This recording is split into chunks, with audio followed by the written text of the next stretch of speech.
And we are live.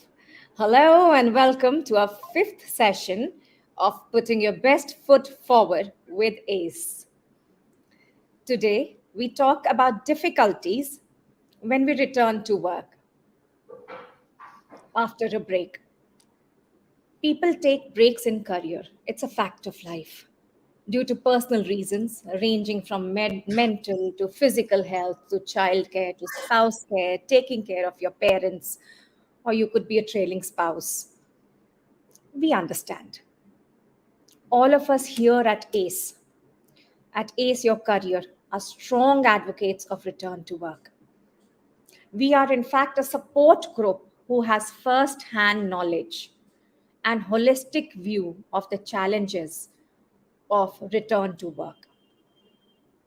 We want to help people, irrespective of their gender, in overcoming the hurdles and ease the struggles that we all face when we decide to return to work.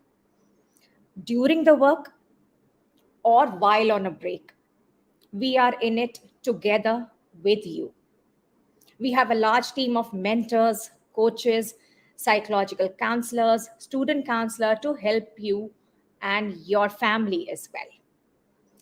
I'm your host, Guneet, and I'm a life coach and a strong advocate of return to work. Let us welcome our guest, Ms. Neha Verma, today. Neha is a human resource professional with 10 years of comprehensive experience as HR business partner. She is a pass out from Xavier Institute of Social Service and last worked as associate director in an international leading bank. She has worked her way up from being a management training to associate director while getting married and raising a special needs girl child. I think that is amazing and speaks of grit and determination for Neha. Please welcome our guest, Neha Verma. Hi, everyone. A very Hi. warm good morning, and thank you so much for having me here. Very welcome, dear Neha, to our show. Put your best foot forward, ace your career. Sorry, excuse me. So, Neha, can you please tell our audience a little about yourself and your journey? Sure. So, I come from the state of Jharkhand, and I started my career within a very popular construction engineering company in Gurgaon, where I worked as a management trainee for 1.5 years. And thereafter, I moved to Hyderabad.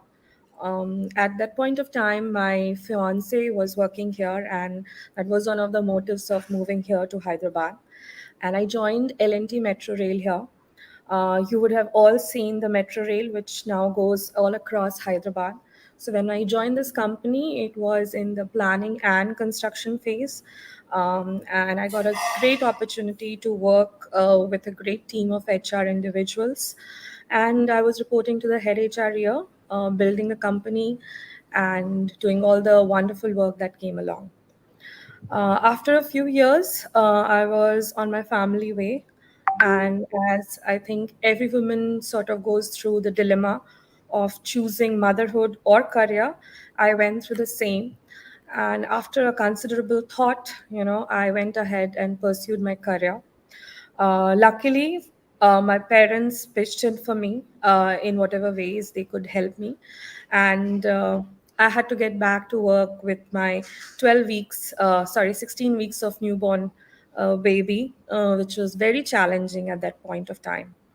And After that, I moved to another industry, the IT product industry, which was very different from the construction conglomerates I was working in.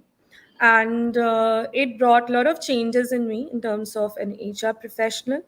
And also, I learned, how women in the workforce, bring changes in the organization as well. Okay. That's And after spending around 4.5 years in the IT company, I again looked for industry change and moved into one of the international bank as the regional Hyderabad head and HRBP. that's amazing. That's an amazing journey, Neha.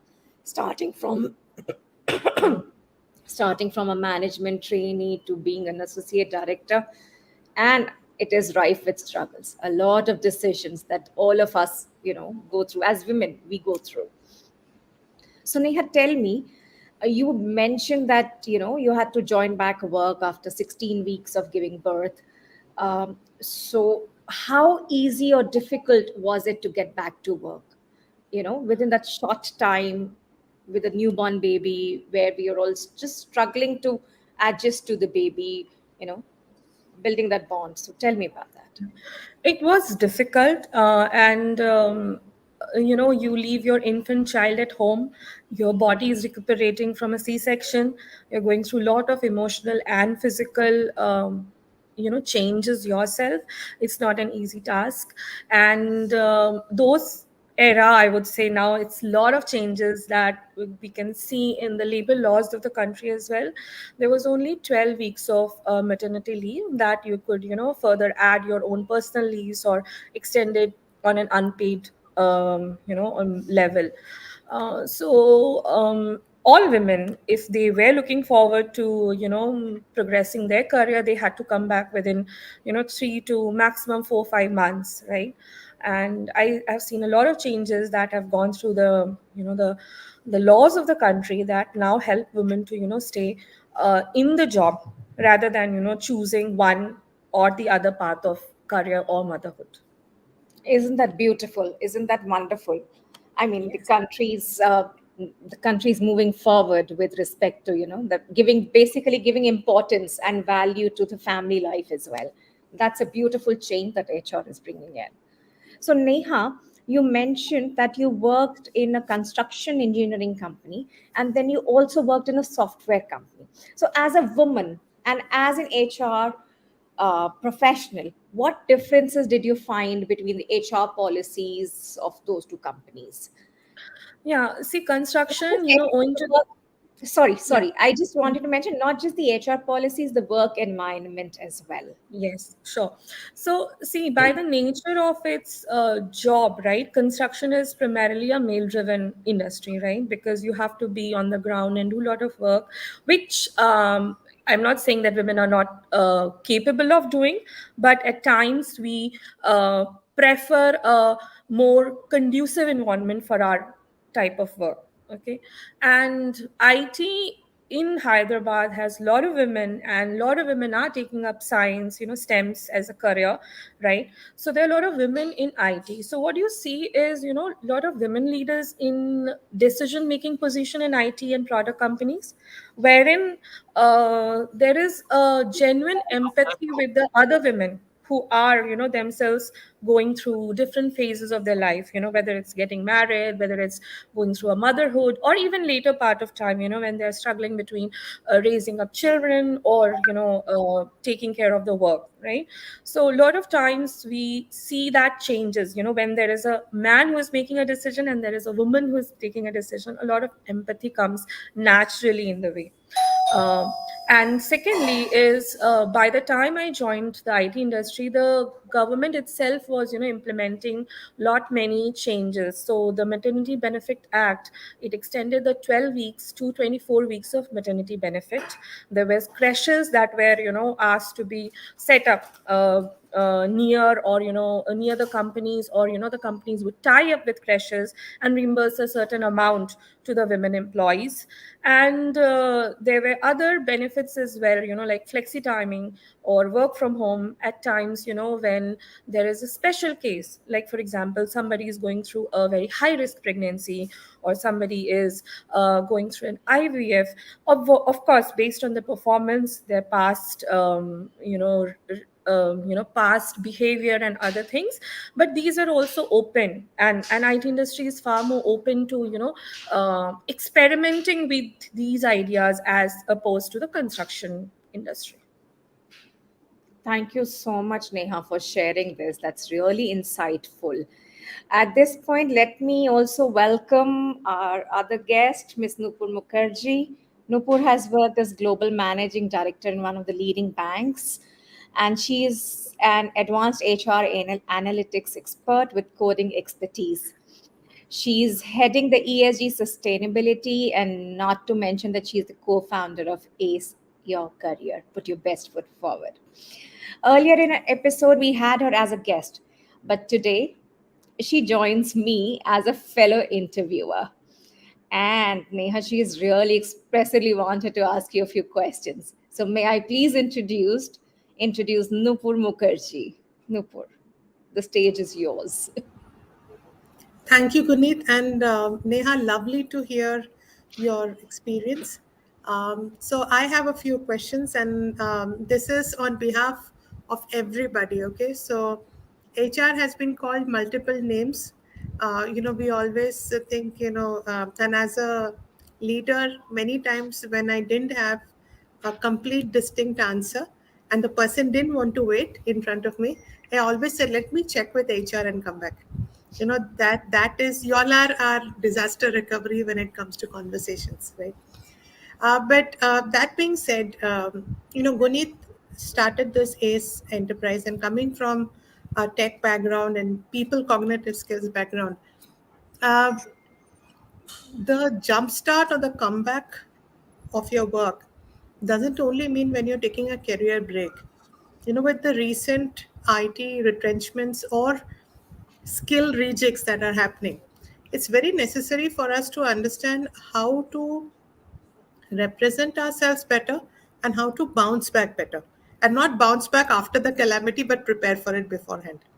So Neha, my very candid and insightful question to you, and what you want to tell to other HR is, I have seen many times that in women's career there are lots of career jumps. They change jobs or there are career breaks, but they are compared as equal to someone else who's also had that many job changes. So, what would your expert as an industry thought leader, your observation would be when you screen such clients, screen such candidates, and see the resume. What are the things that you look out for? And such a candidate who has had so many changes, what should they include in their resume so that it's a rain check? Could you please enlighten our group? Sure. So a lot of times, when recruiters come to us with resumes wherein the skill is there, but there are a lot of career changes or, like company changes, what we ask the recruiters is to ask for the reason. So there are reasons wherein, like you said, there could be a change of location, there could be a maternity break, or there could be some other personal reasons, right? Other personal ways people have taken. It's fine if those changes are genuine, and at times we prefer not asking for any personal reasons as well, right? So if there are 7 changes, yes, within a span of 3 or 4 years, right, then I would definitely ask what made the person make so many changes. But then if there are 7 changes over a period of 20 years, those changes doesn't matter. So right, it depends on from resume to resume. In most of the progressive companies that are there, and I have also had an opportunity to work with, we don't ask personal questions at all in any of the interviews. Okay, so and that means why you did that, why you did this, how are you going to manage your work after coming back. These questions are not asked. What we look at is the skill and the competency. If the person is capable, you are on board, irrespective of where there are career changes, or if there are career breaks. And it is for everyone, whether it's a man or a woman. But yeah, especially emphasizing women, because they tend to take at times more break than men. That is what is seen all across. Secondly is that when we ask these people to join, right, who are coming back from a career break, there is now no more a concept of percentage increment. Okay, so if you have been hired for a certain position, you come at your peer level. So it doesn't matter whether you took 2 years or 3 years gap, you would be placed on at your peer level. So it's not like you are not trailing behind from the market. right? But at the same time, what you need to keep in mind is once you're paid at your peer level, you're also assumed to perform at your peer level, right? So and lot of these many companies, they have special programs, career comeback programs. And if you go do a Google check, you'll see they also prepare some of these individuals once they are on board for 2 to 3 months before they actually go on the job. So that is a very, very welcome change that I'm seeing in the industry for past 2 3 years, especially after the pandemic has hit us. And that's very insightful for all those who want to join back. They want to come back to the mainstream of having a career, as well as, taking care of other responsibility. That's very insightful. Thank you for sharing that, Neha. And Thanks, Neha, because I know in my earlier part of my life, I've been a trailing spouse. And when I used to be compared to, let's say, a male counterpart, and, they used to say, why did you change your job? And the person said, for better opportunities. And my own story has been that I've been very well awarded at work. But since I was following my spouse around, every 2.5 years, 3 years, I had to move. So that doesn't make me a disloyal employee. But right now, I think thanks to Guneet and you, I do mention that, yes, I've been a trailing spouse. And that's about it. One last question, and that too because, I'm sorry, I'm being a little astrological about it, but Mauka hai and Dastur hai. So right now we are on 29th of October, 29th of September, and October appraisal season is going to start, right? One of the things that I have noticed while I was in the corporate world is we spend less than half an hour in filling up our performance objectives.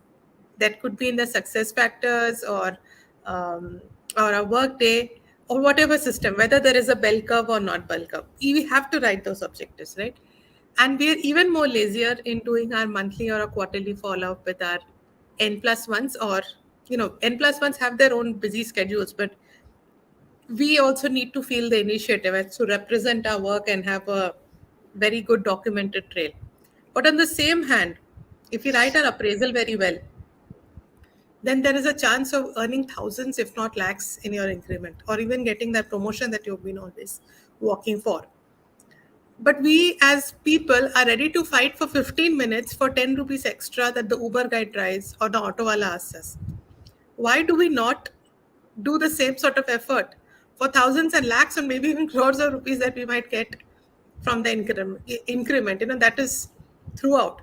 It's not about just networking and making sure you're in the boss's good books. uh, the second part of it, and this is, you have to please tell the truth, okay? And Gunit, let's put our helmets on as well, because yeah, boss stones might come. If your boss says, bhai tu mera kaam kar de, promotion guaranteed. In today's world, where we've had scenarios where the bosses have promised promotion to 50 people to make sure there is less attrition.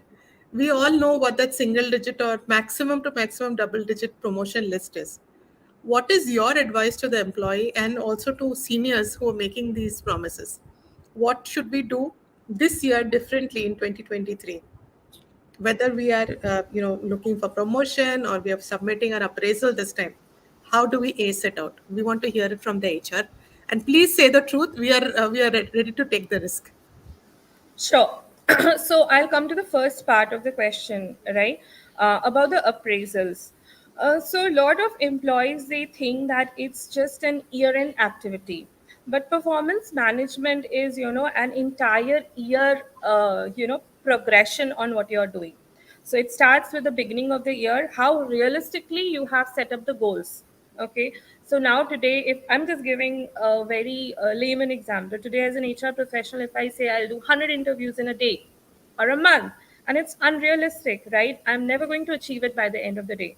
So how realistically you have set up your objectives with your manager, right? Because now everything is matricized. So whether it's in percentage, whether it's in terms of money, or whether it's terms of time, right?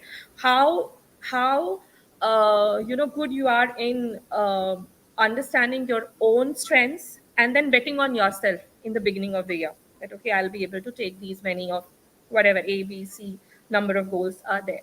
And then comes, as you rightly said, monthly or quarterly check-ins, wherein you have been given a feedback. Okay, I did these two tasks or these two particular goals, and this is how I'm trailing behind, or I'm ahead or leading, whatever it is, right?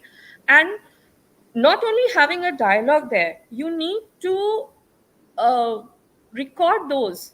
So a lot of all the companies have some or other way of recording these. They have their internet they have their own tools. You can do it on Excel also, whatever seems on a mail, whatever seems possible at your end in your company, right? You can do all those things. And then comes the year end part, which is October, November, when you're finalizing everything.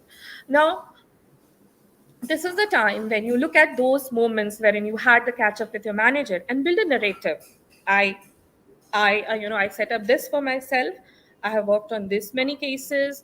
I have saved these many time, in terms of matrices, time, my money, quality, whatever you have delivered in. And this is how I look by the end of the year. And now that I have done all these things, where are the things that you promised me, right? Whatever A, B, C are there, right? So now coming to the second part of the question, when you are a manager and you have overpromised something. So see, it may work for you the first year because people don't know you, but as a manager who is going to be there, they will know your style of working, that you have a habit of overpromising, and then no one will take you seriously in the going or the coming years. But how does a promotion work, right? Not everyone will be promoted every year, right? There is a certain org design. It is pyramid in shape, wherein it forms junior employees, middle management, and senior management, right? So at every level there's a cutoff that you have to pass on to need go to the next level. So if you're promising something that is not possible, and then you are going back and telling them, hey, HR said this and HR said that, or my senior manager did that, or something like that, one, you are undermining your own power, undermining your own authority, that you don't have a say in any of these things. Secondly, you're creating a boogeyman for others to blame, right? Whether it's your senior management or whether it's HR, right? And after, as I said, third, maybe one cycle it works, second cycle it works, third cycle no one is going to take you seriously. So don't do that. Don't overpromise. Tell them what is in your scope, and that how you would present their cases, but the ultimate decision lies with with the senior management, right? Because that is how uh, promotions work. You start creating a list from the beginning of the year. You have certain people who have been performing, they have the credentials for 2 to 3 years, right? And you are watching them for that particular year, and then their names come in the end. And in that also, because we have 7 to 8%, there is a certain percentage cutoff, right? That you can only promote over a year. Only those credible cases will go forward, right? So promoting 50 people, no, not possible from your team, right? So with thank you, Neha, for this, sharing it on this open platform.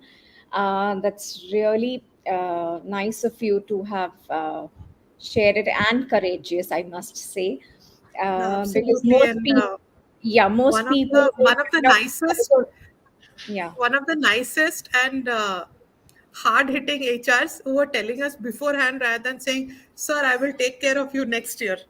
Right? And Yeah. you kind of it is like you're rotting in purgatory. Hey, but Hmm. Guneet, this also comes up with something very interesting that you said. You had told me that having a beauty at home and the world knowing there is a beauty in the house, there's a huge difference, right? So, Absolutely. Neha ji, in this case, when you're saying that you would need to represent your work, smart codes, quantify them, and being able to advocate for yourself. Could it, based on the people that you are talking to, and seeing their LinkedIn profiles, and especially in today's AI world, what do you think is necessary in terms of making a person go there and represent himself? Because we are a billion people, right? How Yeah. will they know that you are that beauty in that house? Yeah, okay. मतलब as they say, जंगल में मोर नाचा किसने देखा. So it's the same हमको देखना है. analogy. Yeah, it's the same analogy. um, whatever you do, if you don't tell it, if you don't represent it, if you don't bring it forth, then nobody notices it. It's like, you're doing it daily chores, and the day you don't do, that's when they start noticing, or when you mention it to everyone that I had a busy day and I have been, doing all this and this. So in that aspect, in that respect, keeping that in mind, I would really so I we have now opened up uh, our coaching, mentoring, and help. We have extended it to the people who are looking for promotions or job retaining, they want to be retained in the jobs. So we've because the appraisal is right around the corner. So if you want help in that, please do let us know. We can help you, and our team is very resourceful. We can help you, guide you through it. So come to ACE and we'll be there to help you. You will not be disappointed. So And it's coming back, quick, right, Gunit? It's sorry, quick. it It's is quick. quick. 4 to 6 weeks. I've seen you turn around, and recently we have had a case where a person comes in and says, Madam, मैं VP हूँ, and my name is on a list. And I said, what? Are you going to the ghetto or something? क्या हुआ है? नहीं, मेरा नाम list पे आ गया है. So I said, अच्छा है, मतलब people know you. So we started from that area where the person's name was on a retrenchment list and he was communicated. And thanks to Gunit ji's, making the more come out, the more in you come out for everyone to see. Not only has this person got, accepted back into a much, much more better position within the same organization, he also has now representing himself better on LinkedIn. And his score, there's something called as a social selling index on LinkedIn, which is a very baseline on how well the LinkedIn responses come through. His score increased by 70% better in just these 6 weeks. Usually, if you and me try, this takes at least 13 months. Even all the top influencers will tell you. But Gunit का ये S में कुछ तो जादू है where it helps you put your best foot forward. That too, she did it in 4 to 5 weeks. So it's not only people ki boss, you don't have a job, you're coming back. If you have a job also, Yeah. there's no guarantee that you will continue to keep on succeeding in it. And like Neha ji said, it has to be constant effort, constant reinventing and putting and representing yourself forward. That's one thing, Neha ji, I learned. Maybe if I had met you 15 years back, we would have started ACE much, much more earlier. So, Gunit, absolutely kudos to you. And Neha, always a pleasure. Thank you for answering. Over to you, Gunit. Thank you so much, Nupur and Neha. So while we were discussing, you mentioned that you have, after so many years, you have taken a break from your career. So why now? Why? I mean, I'm just curious. Sure. So I have a special needs child, and she was going to normal daycare when I was working in the IT industry. But when pandemic hit us, we couldn't enroll her in a school because one, not many inclusive schools are there in Hyderabad. Secondly, she would not be able to follow, online classes. So we started homeschooling her from the onset of pandemic.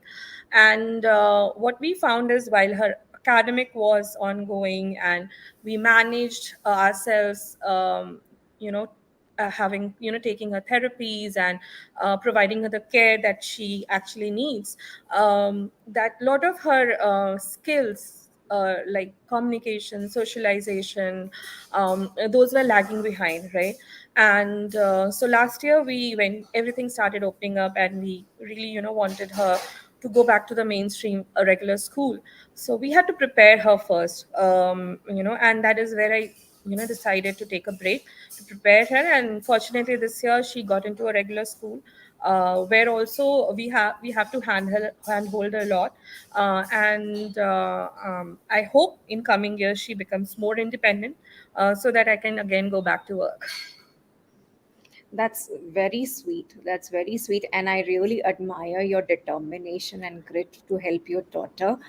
And that's really commendable. And I think people with special needs child really have to put in, a lot extra as compared to people who have normal children.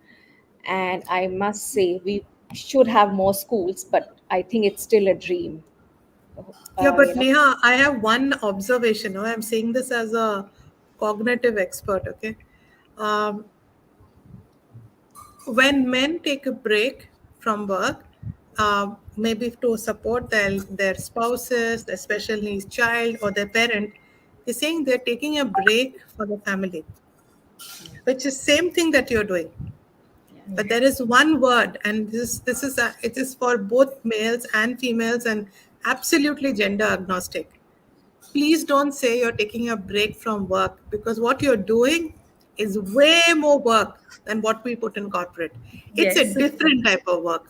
Yeah. And what Let's say you I'm feel taking break from corporate job. Yeah. from a corporate job, yeah, that is corporate job very time. This is a 24 by 7. This is what chaos leadership is all about. This is what you prepare for C suite for. This lesson of life is not going to be given in an MBA school. When you come back in this AI world, these human cognitive skills, management skills. How to manage in crisis where everything is okay, you're managing, that's no big deal, right? When things are ambiguous, you do not know how the child's going to respond, you don't know how your team's going to respond, and you still make sure everything is even keel. That sort of human skills is what comes as a premium in tomorrow's world. So please, you're working, and in fact, if there's any way that Gunit and I can help you, and in fact, like I said, that you're partnering with us, it's such a joy that you're making the best out of the situation, and shining a light for many of us who's looking onto you. Gunit, thank you for So much. inviting Neha so much. This is just brilliant. I'm feeling very happy, and to start my weekend on such a very positive note. Yeah. So I would also want to. I just received a LinkedIn newsletter, which I would want to share with our audience. So, Director of Global Coaching of S&P Global, Mr. Abhijit Bhattacharya, he says that to achieve career security, professionals in India have had to endure various challenges, such as relocating to different cities and staying away from family. However, the pandemic brought about a shift in priorities, which is so true. So the employees are being bold about protecting what they sacrificed for so long. And that's so true that hybrid and remote work options help employees achieve more balance in their lives. And employees are realizing that more every day. So I can, on this note, I can say that, Neha, that I can empathize with what you're going through. But tell me, after the pandemic, what kind of work environment would you be more comfortable with?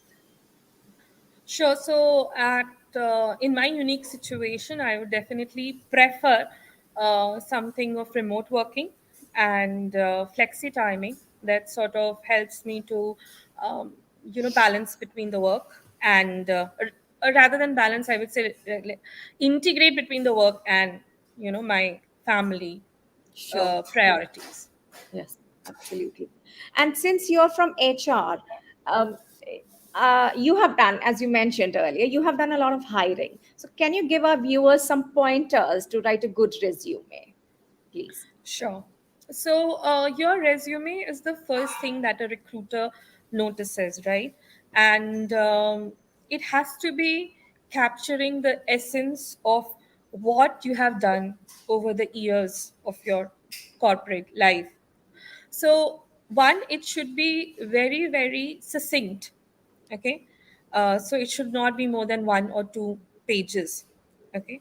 Secondly, it has to show a timeline or capture a story wherein you can see that, okay, if I talk about me, right, that you started as a management trainee, the next job took you to this level, next job this level, and now at this job, this is the level that you are talking about. Thirdly, it does not need to have all the activities that you have done.